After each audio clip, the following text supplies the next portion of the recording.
Hello, welcome to Quail's Knitting Nest. My name is Joy. I'm back in my nest today. Unfortunately, Janet cannot be here again. She is having some health issues. So if you would keep her in your prayers, she could definitely use a little supernatural comfort. Here early April in southeastern Pennsylvania, we've had a very hot week. It's been 20 degrees above normal. Today it's forecast to be only 10 degrees above normal. So at least it's not quite as hot.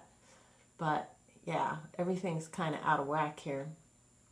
But we get along. I'm stopping in today because I have a bunch of small finished objects to share with you, and here we go. To start with, I have 2 more squares for my Afghan. I'm working on Norah's Vintage Afghan by Norah Gaughan, and the first one is square 11.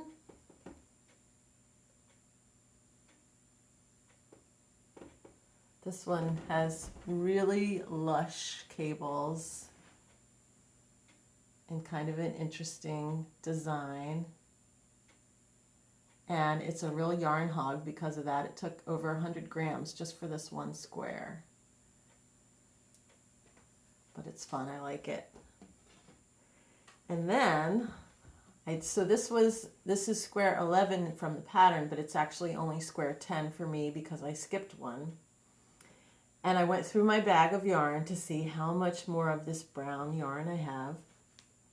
And I discovered I do not have enough to do the entire blanket with this brown yarn. So now I'm going to do the next 10 squares using this off-white color. So this is square 12.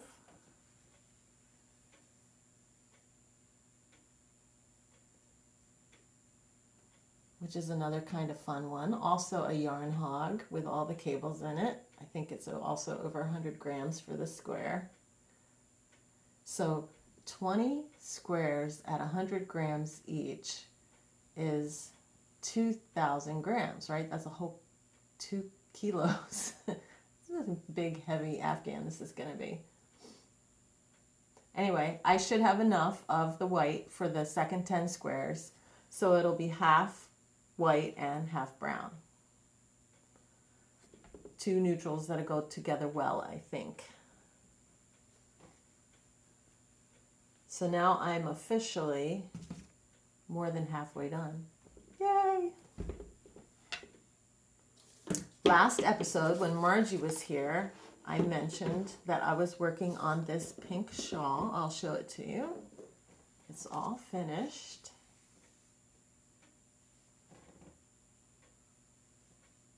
I'm calling it the Pink Pop Shawl. It's a mashup of 2 patterns. I used the basic layout, so this style of triangle that grows quickly along the edges and is not quite as deep. And that's from a pattern called the Noro Woven Stitch Shawl by Z Apasi. So the shape of it is from that pattern. And then the stitch pattern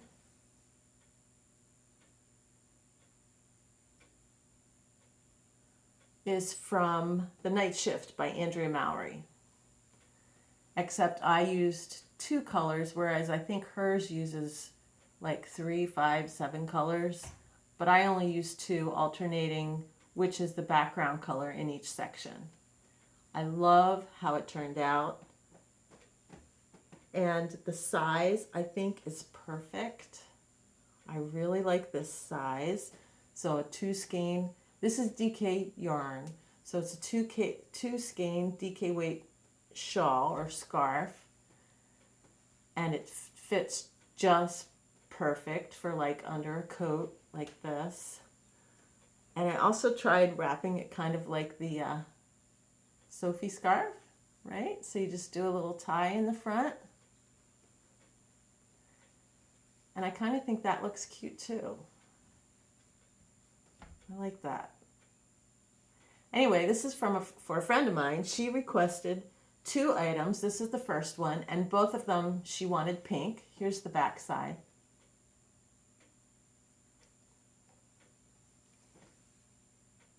And the yarn I used was from Painted Spring Alpacas.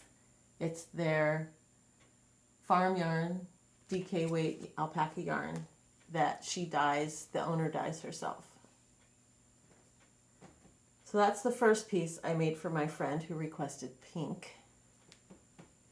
And then the second piece, she wanted a baby sweater.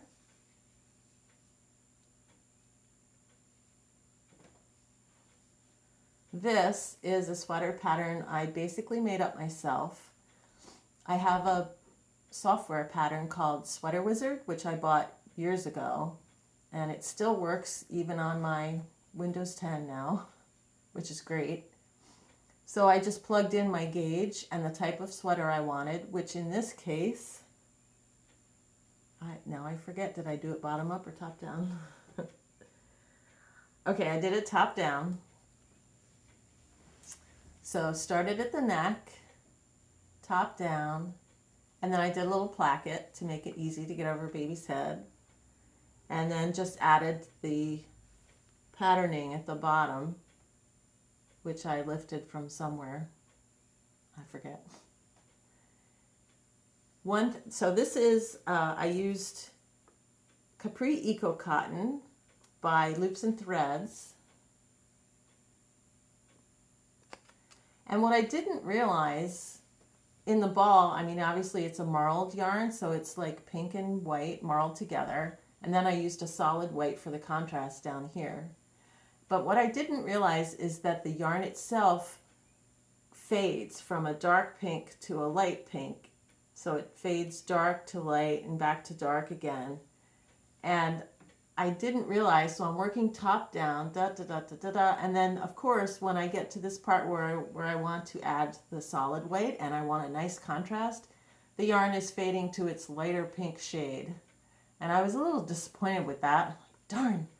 But you can see then it gets darker again here at the bottom of the hearts. So these stand out more than the top of the hearts do. But I think it still works and I'm happy with it. Another thing that happened was when I did top down, I did the body first, and then I picked up from the sleeves and worked them down. The first time I picked up for the sleeves, I actually picked up at a light spot in the pink yarn. So it was a very obvious like stripe right there. And I knit about like an inch or so, and I'm like, no. So I ripped it out, and then I started from the opposite end of the ball where it was still dark. And then you can see then it fades into the lighter pink and then back to the darker pink. And I like that much better because it's a fade that you can hardly even notice rather than having a hard stripe there. And this one faded even more. Look at this. This one's even lighter. Because of course, I bought this yarn at Michael's and there were only 4 skeins in the bin. And 3 of the 4 skeins were different dye lots. So some of them were a little darker pink, some were a little lighter pink, but I think it all worked out and I'm really happy with this. So I'm going to send this off to my friend and hopefully she's happy with it too. Now, for Knitters Day Out this year, they requested that I teach a class on Entrelac. So, what I have decided to use as the class project is this dishcloth. It's called Garterlac Dishcloth, and it's by Criminy Jickets. Now the pattern is written for 1 solid color yarn, but I thought to emphasize the Entrelac nature of the fabric, I would do it with 2 colors. So I used the leftovers from this sweater to make this, and then just alternated the pink and the white. And because it's garter stitch, it basically looks the same on both sides. It's really nice, so it's pretty much completely reversible, which I like. So I'm really happy with this, and I'm going to be teaching this at Knitters Day Out in September. So if you want to go to Knitters Day Out, I will see you there. continuing the Entrelac theme, I thought I would make a couple of things from Entrelac to have as samples to show for the class. And the next thing I made is this hat.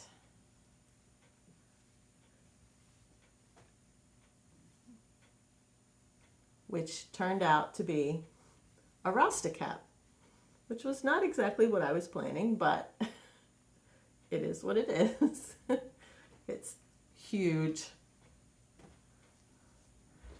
So I used this yarn, Blue Sky Fibers Woolstok, and this is worsted.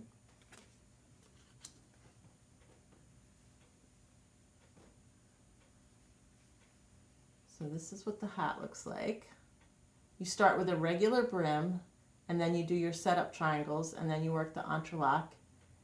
And then, for the crown shaping, what I did was I decreased 1 stitch in the square for each round. So my base squares were 8 stitches each.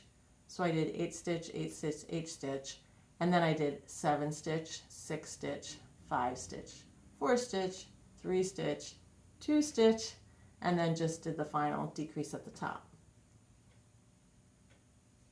So the top is fun. I like the way the top looks, like a giant star there.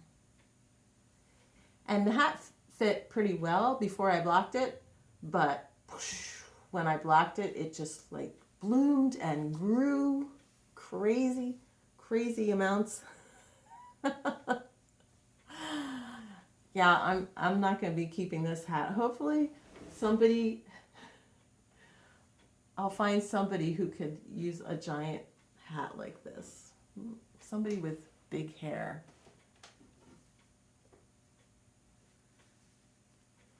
Actually, if you're that person, if you are a person with big hair, let me know. Maybe I'll ship this out to you. Let me know in the comments. Hey, I love that hat. Can I be in the running for it? I'll give it as a giveaway.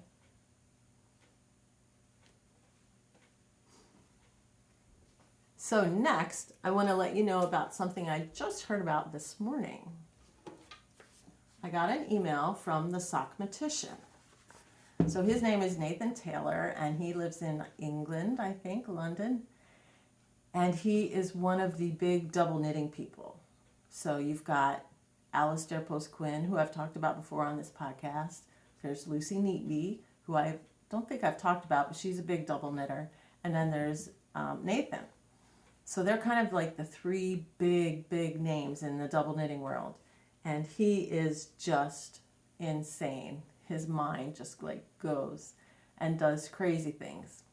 So he does things, for example, like triple knitting. So instead of 2 layers, he's got 3 layers going on. I haven't even attempted anything with that because I don't know. Just sounds over the top to me. But anyway, today he just sent out an email highlighting a new ebook that he's just published. And it's called Sockmatician's Double Knitted Brioche. Double knitting and brioche together. Well, I wasn't sure if I'd be interested in it, but the description sounded really good to me. This is why I ended up buying the book. So in his description, whoops, I just lost my page. Okay, in the description he says, do you hate the fact that brioche is not, or let me rephrase that. He says brioche, but in reality it's more like 2-color brioche. Do you hate the fact that it's not 100% reversible and it takes too long? This book is definitely for you. So developed a way to do brioche knitting using double knitting, I think. I haven't actually read the book yet. I'm just inspired. That gives you the same result on both sides. So that's one of the things that I don't like about 2-color brioche, is that usually one side of the fabric I just love, but then the other side I'm like, eh. So I've always wanted something that could look the same on both sides so that I can have the side that I like showing on both sides, if I'm knitting a scarf, for example. So he claims that he does that in this. Then when you work brioche, you yarn over knit, or you know, slip, yarn over knit, slip, yarn over knit, so that you're working sort of half a row each time. So it's very time consuming. But he claims that now with the double knitting technique, you're working both the yarn that you slip and the yarn that you knit in the same row. So it cuts down your knitting time in half. We'll see. So I just bought this today. On Ravelry, the ebook that you get is a sample. Now, don't get me wrong, it's an 88-page sample. But it's only part of the book. So then after you purchase it on Ravelry, then he will email you the rest of the book because the book is too large to store on Ravelry. So the actual patterns, oh, I wanted to show you two of the patterns that I'm interested in making. The first one that I'm interested in making is this one, which is called the pitchfork hat. I think that looks really cool. Here's the same hat in a different colorway. I really like that. I want to try that. And the other one I want to try is this cowl. So he's done it with a solid plus a multicolored yarn. It's called the Rhodian Sun Cowl. And this is a close-up of the stitch pattern, which I am really loving. Look at that. I think that's super cool. So those are two of the patterns that I want to try out of this ebook that he's done. And we'll see how soon that happens. Because I have a lot in my queue at the moment. Speaking of the queue, so what I'm working on right now is another Entrelac sample. This is called the Entrelac Shawl with Tassels by Eva Martinsson. And this is something that I have made twice before.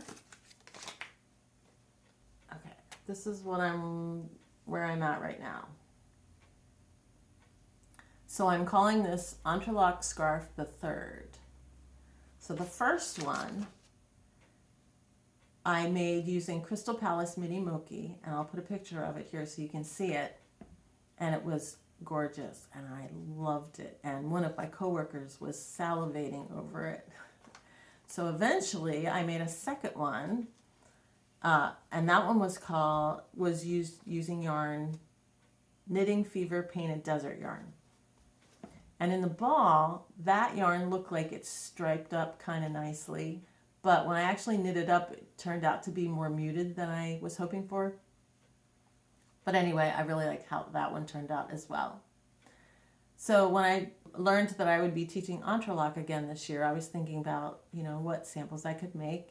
And this shawl came to mind, and I thought, oh, that would be fun. Now, the pattern calls for one yarn. So I think the pattern yarn is the Noro yarn. So, of course, there's self-striping, and as you go, it changes colors down the Entrelac rows. And I thought, like with the hat and with the dishcloth, it would be fun to do two colors. So what I have here is the yarn that I bought at Crazy For You back in November when Janet and I went to see Arna and Carlos. So this yarn is Kelbourne Woolens Scout. So this is I'm using a solid color. It's like a real dark purple. And then I am pairing it with a sort of self-striping yarn. And this is Feederbrook Farm. This is their Entropy DK.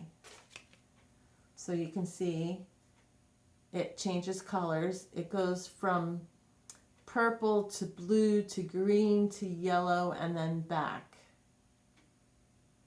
Now I've just started this, so I'm not very far along. So my first square down here at the bottom you can see is purple. And then it's coming like purple, purple fading into blue, and blue fading into green. And here it's pretty green. And then I'm guessing the next color coming up will be into the yellows. So I'm doing one row, or one tier, I guess you call it, of the Feederbrook farm, alternating with a tier of the solid Scout. So we'll see how that turns out. And then I have to figure out what to do the edging in for the tassels. And I have a couple options in my stash, but I haven't decided. I'm gonna, I guess, wait and then try a couple of them and see which one I think looks best.